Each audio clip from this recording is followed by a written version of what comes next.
So time for today's focus then, and cast your mind back to June 2009. Hundreds of thousands of Iranians had taken to the streets of Tehran in largely peaceful protests. They chanted against Mahmoud Ahmadinejad, saying his re-election was just because the results were rigged. The movement, though, quickly crushed by the authorities. The official death toll 36. Activists say more than twice that died.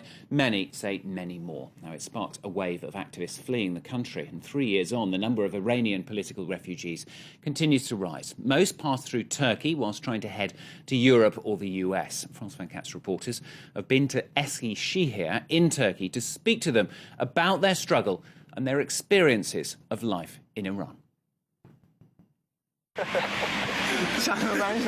Less than a year ago, activists Reza and Surena had only heard of each other and had never met face to face.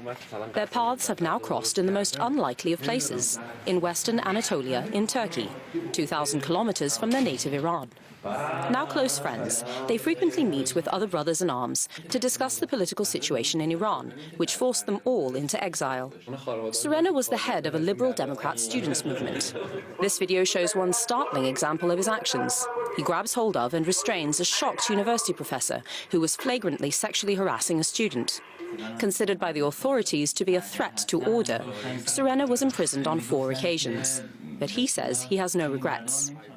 If I were in the same situation in future, I will do it again.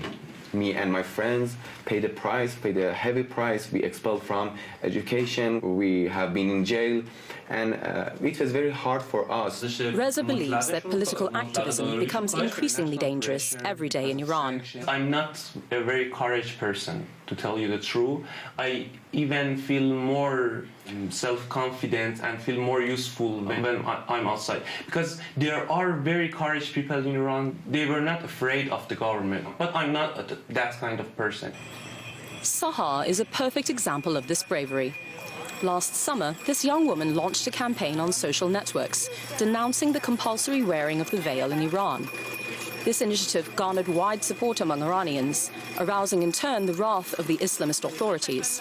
Faced with the threat of serious legal action, Sahar was forced to flee the country. She continues to condemn the misogynist stance of the law.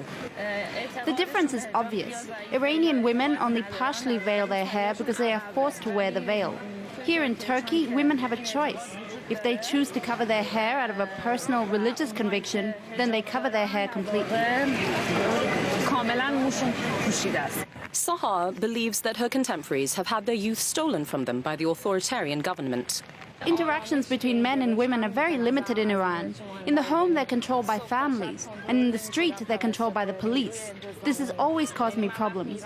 Once you leave Iran, you can wear what you want, do what you want, and be who you want to be. It's very comforting. The future of Iran, however, is far from reassuring. According to Siavosh, economic sanctions remain the only way to stifle the powers that be and achieve a change in the regime. I have never spoken to any of my friends or relatives who haven't supported these sanctions, because it has been always hard on them. The economy hasn't become suddenly bad. It was always awful. For now, there are no clear signs of political change in Iran. But in a country where 55% of the population is under 30 years old, the desire for freedom remains a powerful force. Well, our correspondent Jasper Mortimer joins us now from Ankara. Jasper, most of the dissidents fleeing Iran do tend to go to Turkey, don't they? And Turkey receives more asylum applications than any other neighbour of Iran. Why is that exactly? Stuart, people who work with the refugees, such as Human Rights Watch, say there's 3 reasons. First, Iranians don't need a visa to enter Turkey. They just arrive at the border and their passport is stamped. Secondly, Turkey has a land border with Iran nearly 400 kilometers long. It's very mountainous, difficult to patrol. So people who want to flee Iran illegally, secretly, can cross there if they're fit. And thirdly, unlike Iran's other neighbors, Turkey is on the doorstep of Europe. If an Iranian travels to the opposite end of Turkey, he's looking into Greece or Bulgaria.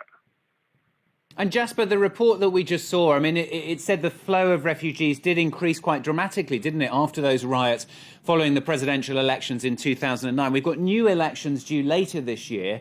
Could that provoke a second wave of refugees, if you like? It depends on whether the voters accept the election results or not. You know, the 2009 riots went on for weeks. There were enormous crowds. Dozens of people were killed, and the Islamic system was shaken to its core. So this year, the Guardians Council, which vets candidates, will be very careful about whom it allows to run for president. One isn't going to see even mildly reformist candidates, such as Hossein Mousavi, the leading challenger 4 years ago. The question will be, will the people accept being given a very limited choice on who they can vote for, or will they take to the streets? And if they do protest, one could see a repeat of the violence of 2009 and another wave of refugees. And Jasper, what about those refugees in Turkey that we saw there? I mean, what do they tend to say? What do they complain of, if you like?